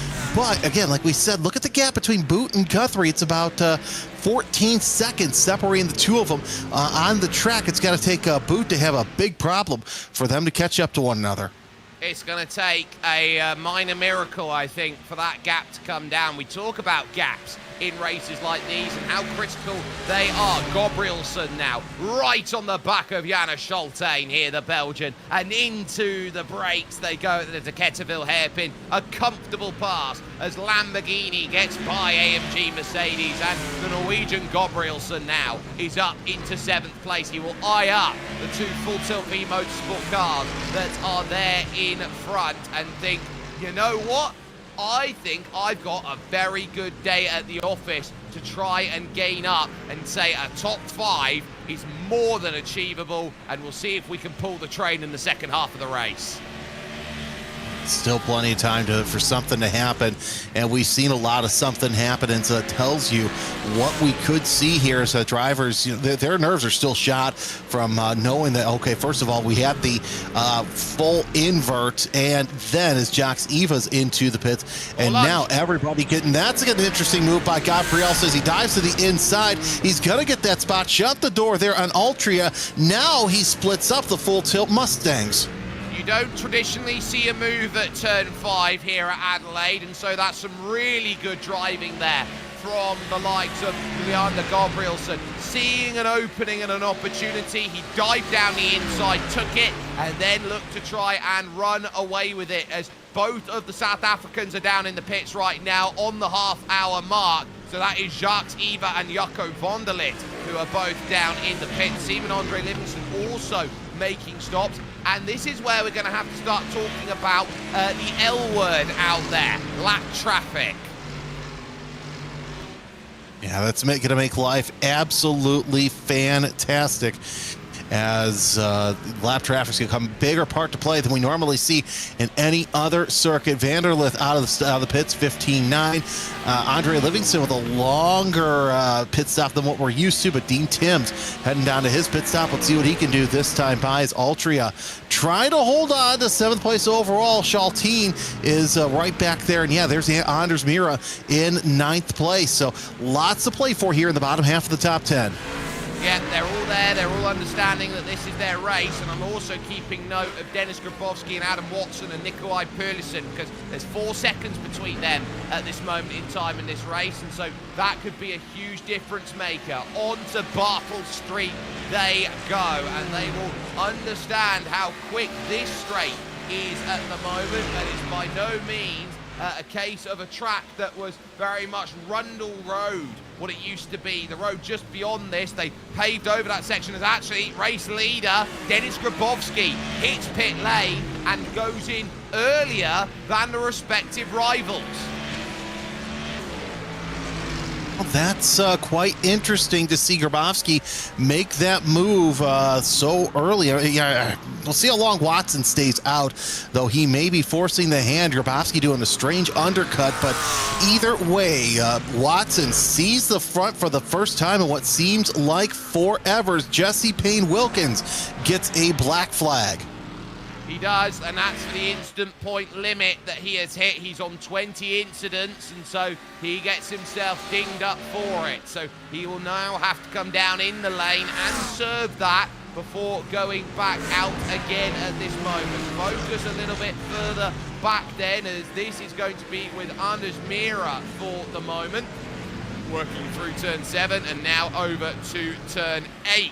Which will be the next battleground for him. He's cleared Schultain, he's looking at Altria, Gabrielson and William Guthrie, and Benjamin Gregory now, officially another driver who has hit the limit, and that limit, I think it was a case of him speeding on pit exit, lunge down the inside as in comes Watson and Perlison. Gabrielson gets the pass on William Guthrie, and I would imagine that everybody is in now. That's the limit of the tank here, right now at 33 minutes. I think the rest of the field's just going to come in. It'll be interesting to see if Gabrielson's out. Gabriel's he stays out. That's kind of a head scratcher right there, because yeah, he has not pitted yet. So will he be able to make it the full lap around? Only time will tell. By the way, because of that, he's up 31 spots so far. So he might be going for the overcut here. We'll see how that plays out as Mira, Schultain, and Third will also stay out. Grabowski then gets the launch ahead as now Jack Osborne finds himself then with the black flag next to his name. And that is going to be for an unsafe pit entry, perhaps, then, as he jumped down in, or even speeding, which can be possible. Now, we take a look here at the likes of those who have come in and thought about how they go and make this happen. William Guthrie, watch for the merge here on pit exit. You've got to get between the blue cone. If you manage it back onto circuit, it's a lot tougher, say, for Ross McFarlane out there, as he knows he had Ben Cullen merged directly in front of him. So this is a very awkward pit exit when you consider it's right on the braking marker for turns 1, 2, and 3. Strange entry, strange exit. Of course, normally the teams don't have the in-car radio to tell everybody, hey, I'm heading in, but because of the dangerous pit entry, Andy Shield told the teams today, we're going to open up that chat so you can tell drivers, instead of putting it in the iRacing system that you're pitting in, you can physically tell drivers, hey, I'm coming in, because it's the braking is right there in the middle of the apex just before pit in. The only car not to come in right now is Anders Mira, out of the leaders who have made those decisions. That is critical. Jack Sedgwick finds himself there. And remember that Jack Sedgwick pitted on, I think, lap 1, lap 2 of this race, and he's completely off cycle compared to everybody else out there at this point. He had a horrible first lap and has basically been trying to fight back the 8th ever since. So this is what I would like to say here at this point in time, Jeremy. Unwanted pressure. As look at that, a nice clean pit exit there for Janis Schulte, still in the top 10. Yeah, great showing by Schulte, is able to keep that top 10 for the time being. Of course, Guthrie and Altria sitting back there in 11th and 12th. We saw how once one bounced, the other was able to get around, so we'll see how long that works. Boume in and out, 22-second pit stop as Mira comes around. Let's see if he can get a good overcut over, and he's in the pits right now, so Grabowski will inherit the lead. Yeah, no shocks about that. The question will be around Gabrielsen, for example, around Jan Dufner, who had to make that stop. Arthur Thurtle will come to mind, as now in comes Jack Sedgwick. He was able to go a little bit longer as well as he dives into the lane. Mira's got a very early box as well, so it's a long trundle time. 2.5 seconds now, the margin at the front, so Grabowski has paid off then in terms of what he's needed to do, but the threats are there. Josh Boot will go back into 4th position. Mira, it's such a slow pit lane around here. This is one of the other things we don't say, just 40 kilometers an hour down the lane. Yeah, that's trudging along while you're seeing everybody go down the straightaway at full bore as Sedgwick falls further and further down the order. And we'll see. The 20 Mira comes out in 5th place, 22.9 seconds behind Grabowski. Yeah, so that's critical as far as that is set. So he's 5th. He's jumped Gabrielsen in the stops. There's some lovely side-by-side with the likes of Ben Cullen and Ross McFarlane right now as they're working through. Look at this. Alexander Davidson trying to get in on the action as well. That's troublesome there for the likes of McFarlane. That now pulls Davidson down to the inside, and now the two teammates at Adidas by WSR get the pull of the toe and force them clear there of Cullen the Am, with Tommy Vidal staying out the way as lap traffic. Aiden Carter trying to get himself back in, as now two teammates side by side. Davidson getting the run of the place. Just so tight there for position between Davidson and Hartman. You see the Adidas Mercedes up ahead as they work their way heading towards that final corner. Let's see if Davidson's gonna, actually it's McFarlane. If McFarlane's gonna pop up on Davidson, and no, indeed he's not. Decide to let the teammate go by. So Jake, you know, I love looking at the chat all throughout the race, and I kind of chuckle myself because I thought this. Firenze Storm says, was doing well for the first time all season and got murdered by a dive. Well, you know what? I could take my notebook out and say, okay, well, it could be this driver, could be this driver, because there have been so many drivers who've been taken out by dive bombs in both races. Well, everyone's looked around, and a circuit where they don't have the time in it, let's stress that out. If you haven't had the time in the track, everyone's not going to be entirely sure on where their marker is. You'll get circuits like Spa, for example, that's been on the service for a decade and a half, and everyone knows Spa like the back of their hand. Not many people know Adelaide like the back of their hand. And we go to an even newer circuit next week at St. Petersburg, so that's going to make things a lot more interesting. At least we get a runway and we get a safe pit entry and pit exit, so got that going for us, which is nice. Change then in position for 10th and 11th as Aiden Young in the 427 jumps by William Guthrie, gains the place, and a very nice move then as wide is going to go. Jana Schulte gets the drive off the exit, but Aiden now sits down and says, well, the power of America is now going to try and rule me through at this moment. Through the center chicane here, and this is a nice recovery from the 427 after the spin with Engelstad earlier on in the race. He might have to splash and dash. Yeah, I think there's going to be a lot of drivers who may have to do that stop and dash right there and see exactly how that works out. But I'll tell you what, Aiden Young sitting in the top 10 so far, trying to close on Shaltane for the overall position and get him ever so closely to third. I'll go higher up into the top 10. And with Aiden having the only Corvette, we keep saying this week in and week out, he just keeps getting better and better. And this is no surprise. If you've watched Aiden Young all throughout anywhere in iRacing, you know what kind of a quick shoe that he is. He's very, very quick. He is very, very fast, and he's only going to get better. He now goes to the outside trying to find this move. He doesn't quite get there. It's a sea of green up there in the top 8. You've got plus 30s, plus 26, plus 20, plus 18, plus 17. It's all just a big plus. It's like the Swiss flag right now in terms of this. And again, Aiden Young gets Shaltane to outbrake himself and steals the place away. That's a lovely move. See what happens to the center chicane, and indeed now Aiden Young can say, well done, fat man from Kentucky. You built a fantastic race car, and now he opens up the gap just a little bit. His next sights are on the Porsche of Arthur Thurtle, who he sees right there through turn number 5.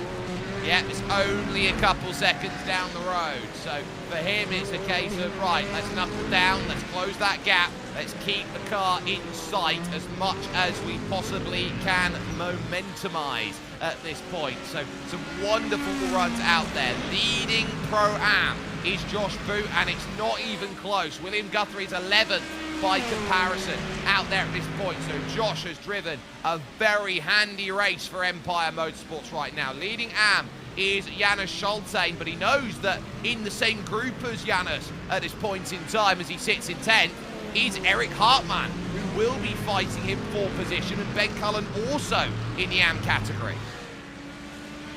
Yeah, Hartman, really, we've not talked much about him, just a couple times here and there. And really, we haven't talked much about him all season, so great race for him as we see one of the cars both diving into the pits, and that's Hartman, yep. So that's why, because he's on a 2-stop, so he'll have to splash and dash. He'll be joined by Tommy Vidal. They were caught up in the Ben Gregory accident, so that's why they're pitting at the time that they do. So Ben Cullen becomes the nearest challenger now in Am to Janis Schulte at this point. But look at now who's starting to set up on the back of this. Alexander Davidson is there, and it's a day like today when James Boumet's only down in 23rd that you can start scoring the points. And lest we forget out there, you don't score equal points between round 8 and round 9. Because this is an hour, you effectively get double the points, it will feel like, to what you will see in the sprint here as far as technical rounds go. Yeah, the points change depending on what we run. So next week, we'll have more points for the Enduro. So we'll talk. It's quite an interesting layout that they have, and it really weighs on how long each race is the amount of points that you are awarded. Man, this battle for position between Guthrie, Altry, and Davidson, absolutely fantastic. Not if you're Davidson, because you know these two cars up ahead of you are Pro-Am cars as they go bump, bump, bump around the hairpin once again. But Davidson just wants a dispatch of these two Mustangs. And you got to remember as well, Jeremy, you know, they are AMs in certain respects, but they've also got the tag of Pro in their name, which means that at times they can show the pace of professional drivers as it is ranked in this series.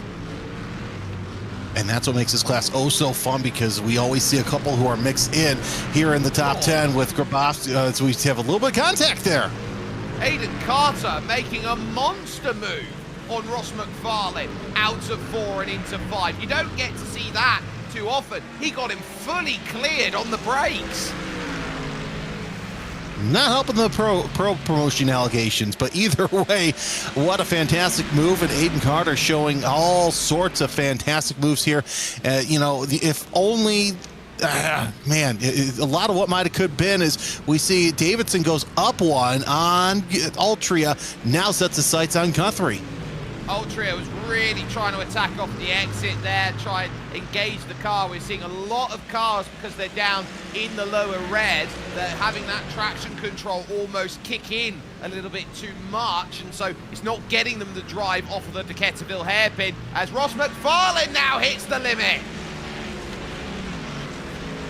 That is something he's just seeing a lot of firsts out of McFarlane, as he's you know, has to come in from 16th, so he's going to fall down even further through the order. It was bad enough that he did his perfect rendition of David Coulthard at the pit stop. Now he's going to have to trundle back in and get himself a drive down a 40-km/h pit lane. That will take all sorts of time out of his race, and when he's looking around at drivers like James Boumet miles down the order, he might even be behind him.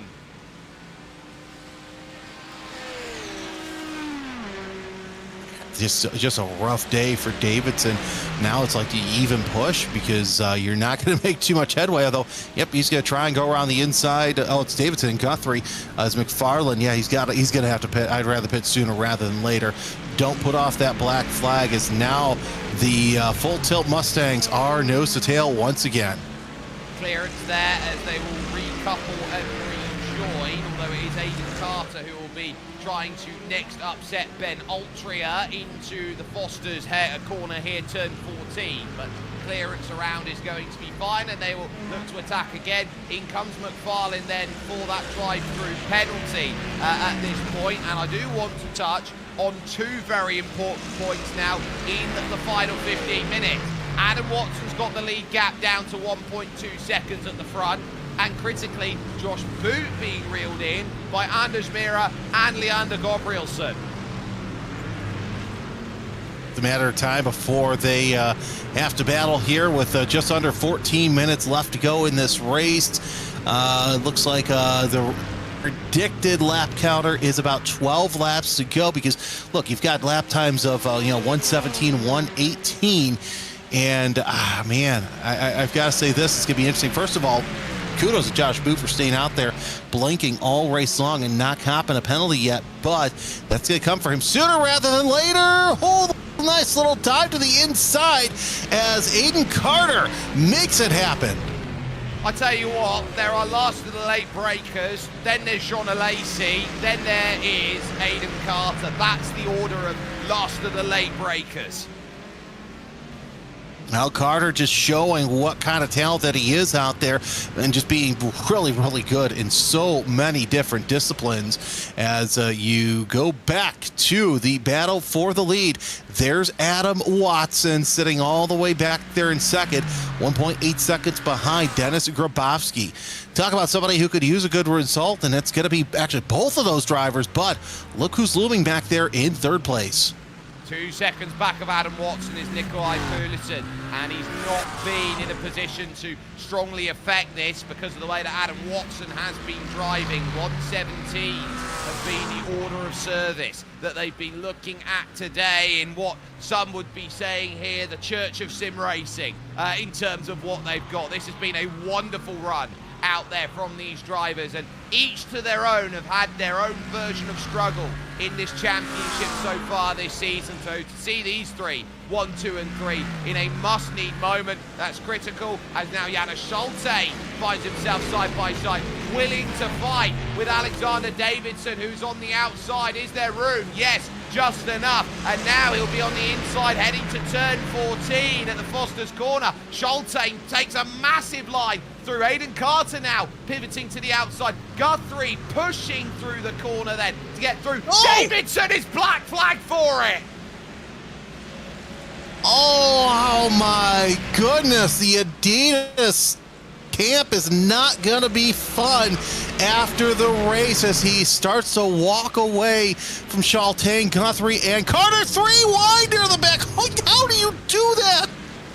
Jack Sedgwick, don't count him out. He's there to score some points. Ben Altria there with Michael Evdoka. Still Carter and Guthrie in the midst of this. Just enough room being given between them. And now on the back here off of Hutt Street, there is the pass then for the likes of Sedgwick on Ben Altria. And you think it's going to lull itself down, but suddenly it gets aggressive. Guthrie is not going to sit back here in this Pro-Am battle. Thurtle and Young trading about for places as well, as now here comes the lunge into the Decaturville hairpin, and Aidan Carter holds William Guthrie to account.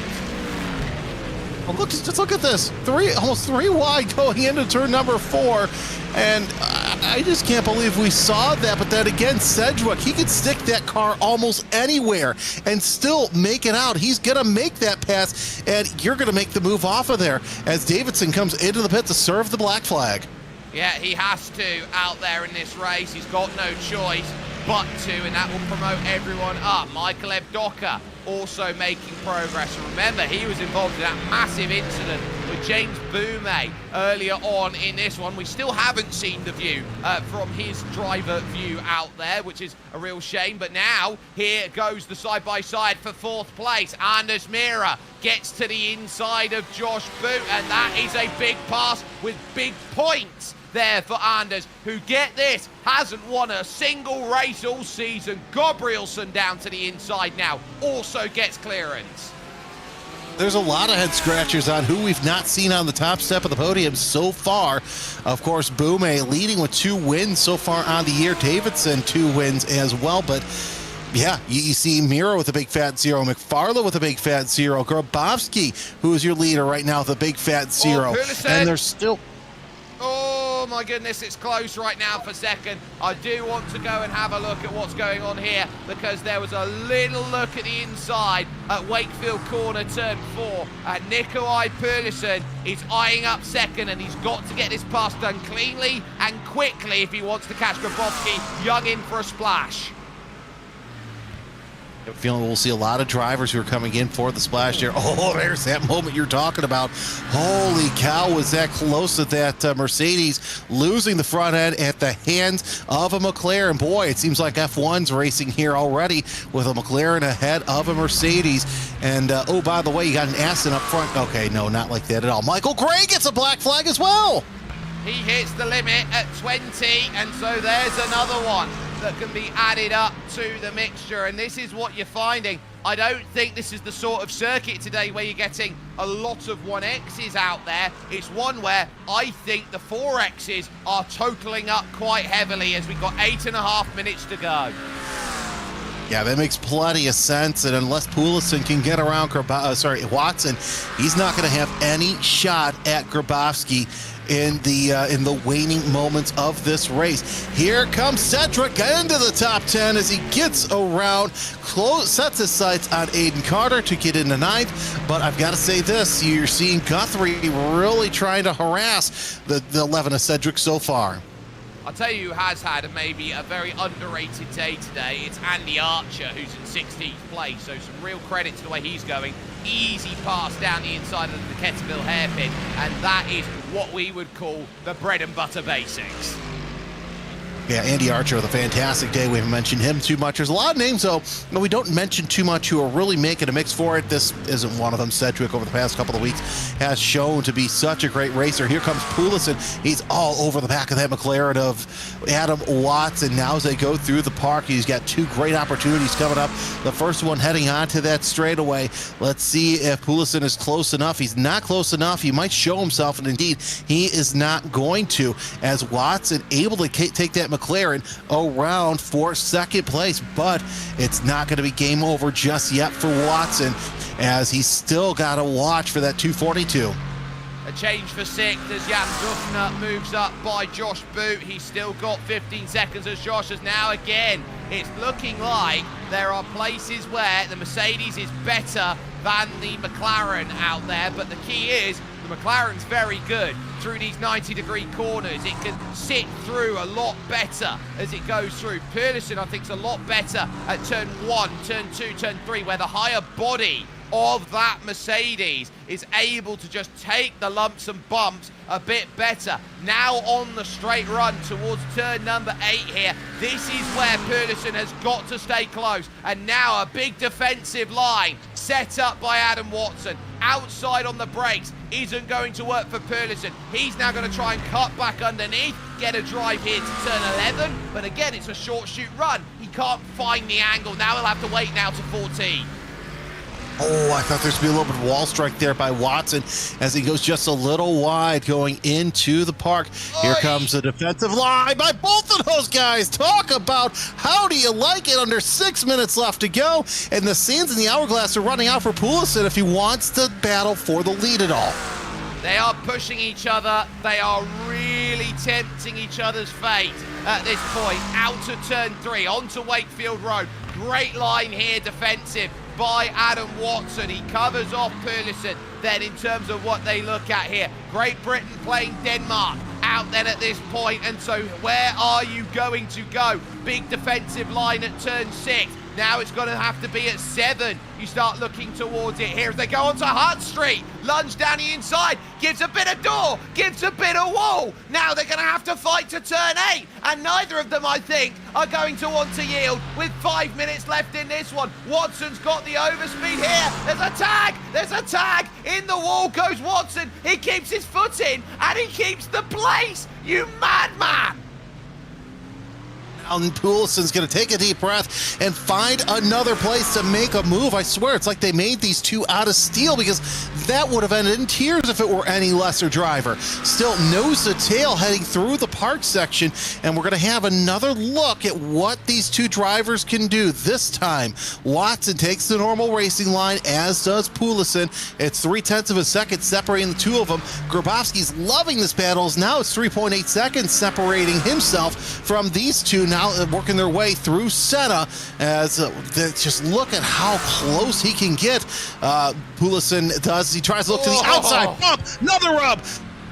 Like it. They're still looking pretty close going into the rhythm section.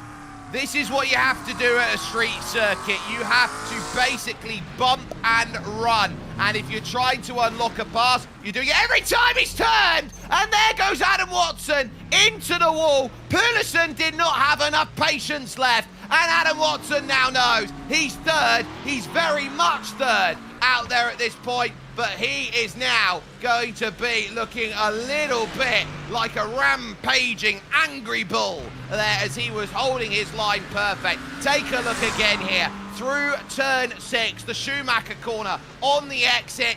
And that is just a case of not understanding where the gap was going to be. Watson had a little wiggle off the corner and Pearlison just couldn't get out of the binders and helped him on his way. I feel for Andy Shield because he's going to have to go through a rostrum of penalties, a rostrum of all sorts of reports, because there's going to be a lot of drivers who are going to file reports because of all the lack of patience that we've seen. But either way, battle for fourth with Gabrielson and Mira, two drivers who really have shown a lot of patience so far down the front straightaway. Just a handful of laps left to go. Let's see if the Lamborghini can catch up. Well, they'll be jumping on through. My question to you, Jeremy, do you think Andy Shields actually going to get a chance to sleep tonight? Nope. I'm thinking that we need to find a coffee sponsor for the poor man because it's going to be a long night in the steward's room.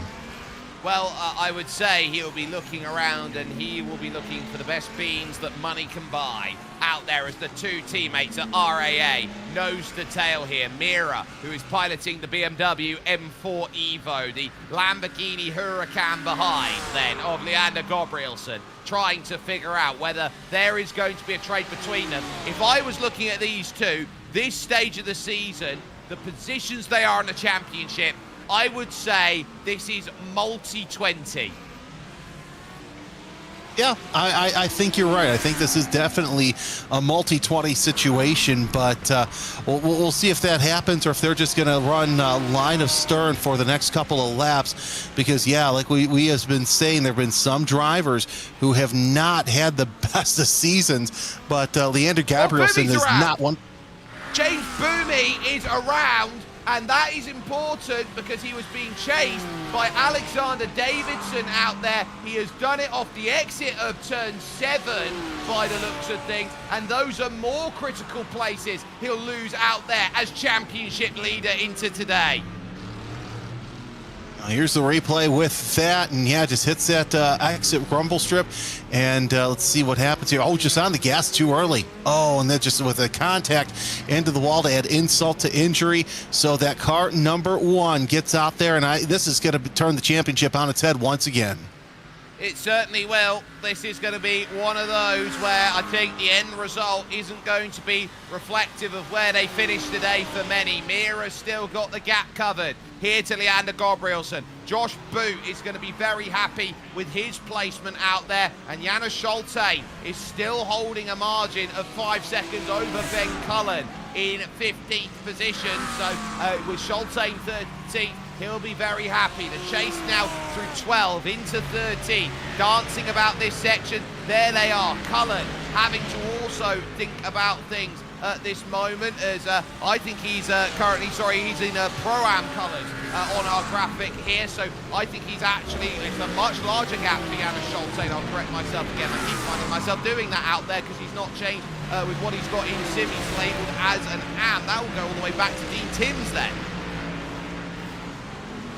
Yeah, with just, that's just such good racing here where Schulte, he's been up near the front, and I think he's still the highest placed AM driver, but we are on the final lap of this race. I've got to say, if you're Grabowski, you know that the checker flag is in sight. You've got a big gap. You just can't muck it up to have Poulsen come on your back end, but what a fantastic showing by the Altitude Freem Esports driver. Well, in such a way, Adam Watson had to play the vulnerable deputy out there for a driver whose talent says all bound. Schulte losing a place then late, but there are no qualms. You get yourself near the front, all the drama's behind you, your job is still to convert. Denis Grabowski will come to the line and win round 9 of the World GT Championship here from Adelaide. Of course, Poulsen coming across the line, 5.2 seconds behind Grabowski. We still have a good bunch of contenders to come through, and for all of his blinking, he still was able to keep a decent gap behind, even though Aiden Carter was closing in. Checker flag is out for Josh Boot, your Pro-Am winner. A really big result for him, as again, he just shows it's blink and you miss him there from Empire, and here is Janis Schulte. Then in the AMG Mercedes for Fry Guys, and another huge result in his ever-growing accolade out there. He is just so consistent. It's a case of who can pass him out there as they look to push, and it looks like Turnison on a drag race to the line with Andy Archer then as they went through. Turnison, of course, being lap traffic then as that's all worked itself out. You're turning around, you're looking at the names who are back here, who are dropping points. Ross McFarlane, for example, 24th. He'll be one of the last cars on the leading lap. This has been, I would say, even tougher than what we saw at the Nordschleife, and it is very tough to find a circuit out there in this category that could arguably be tougher than the Nordschleife. Denis Grabowski wins this one out, and he wins so in a time of 1 hour and 40 seconds. He wins by 5.1 over Nikolai Poulsen, but there will be talk about what happened between him and Adam Watson, that battle for second place. Anders Mira will get some big points in 4th, with Leander Gabrielson 5th, and Jan Dufner in 6th position. Josh Boot and Arthur Thurtle, they are 7th and 8th, with Empire Motorsport getting a win in Pro-Am honours, with Aiden Carter 9th, and Jack Sedgwick rounding out your top 10. Michael Evdoka would have had a massive accident that put James Boumé back in the pack, as William Guthrie and Ben Altria will be 12th and 13th. Your winner in Pro-Am, but with his own issue out there today with Benjamin Gregory. Janis Schulte there in 14th, with Ben Cullen and Andrew Archer, 15th and 16th. You then got Alexander Davidson and Aidan Young, 2 WSR drivers, with Paddy Falconer 19th and James Boumet, P20. That is going to sting. Dean Timms and Tristan Engelstad, 21st and 22nd. The last 3 cars on the lead lap being Jacques Evo, Ross McFarlane, and Eric Hartmann. It will be a lap down for Seaman Andre Livingston, Jaco Vonderlit in there, and Gianni Teher and Tommy Vidal, 1 lap down. 7 for Michael Gray, and there will be more who find themselves on the retirees list, which will include Taylor Lane and Ivan Turnerson. You look down there, Ben Gregory in trouble, Colin Sansom, Luca Phillip then from Venari. He was caught up with the big crash with the likes of Michael Evdoka, with David Baker and Lucas Prada also caught up in that one, as well as Ethan Critchley and Harrison Crowther. A slew of pros in trouble out there on circuit, and finding just how difficult it was today, Jeremy. And it goes to show you, this is a championship where you do not get an easy round out there. You might have circuits that you think are easy here, but this is one of the toughest championships in the world of sim racing to go and win for a reason. Yeah, exactly. You see some of the fastest drivers, some of the most hard-nosed racing that you can hear in the service. And of course, this was a new racetrack for these drivers. The unknown factor was absolutely huge. And really, if this is your first time watching this, it delivered, to say the least. A lot less what we normally see on some of the other rounds, but I think what we saw this round is what we're going to see next round as well. And that next round has been voted for by the drivers. It was to be announced on the calendar, Jeremy, as we head to the wonderful St. Petersburg street circuit. So from one side of the world to the other as we will go. And this is possibly the newest circuit out there, the newest street circuit on iRacing. And I think it's going to be another case of a circuit like Adelaide, where drivers with little time to prepare, not much understanding of the track, have to be on their best behavior for what will be 105 minutes. Yeah, and here's the thing. The good news is the parts of the track are wider than what we saw here, but the bad news is some of the parts, especially the run through the park, is a lot tighter, and there's also a kink feature as well. So if you like your kinks in your racetracks, well, this is going to be the race for you as well. It certainly will do. You can only catch it here with us on RaceSpotTV. A massive pleasure to bring this show over to you from Ramiro Augustin Cisneros, who has been on the cameras behind the scenes here, from Jeremy Scott alongside me. My name's Shakespeare. Well. A day in which there will be a slew of tempers flaring out there from drivers who did not get 2 races exactly how they wanted it. This has been an all-out slog for everyone here at Adelaide, and they know that they have felt like they've gone through about 5 straight Aussie rules matches to get themselves to where they are. But you can't win a championship like this one in 4s and 6s. You have to win this one in singles. And ultimately, it's a case of, while there are victories then for Ethan Critchley and Dennis Grabowski, it's about who was consistent enough. And the name that comes to mind is Car 20 and Anders Mira.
as well.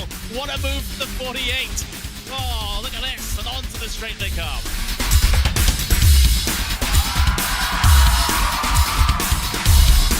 Brilliant move there from the number 40 to make it through. That left-hander sliding up the inside, going up now over Hawthorne Hill, down Pilgrim's Drop, and it's brilliant stuff here at Brands Hatch.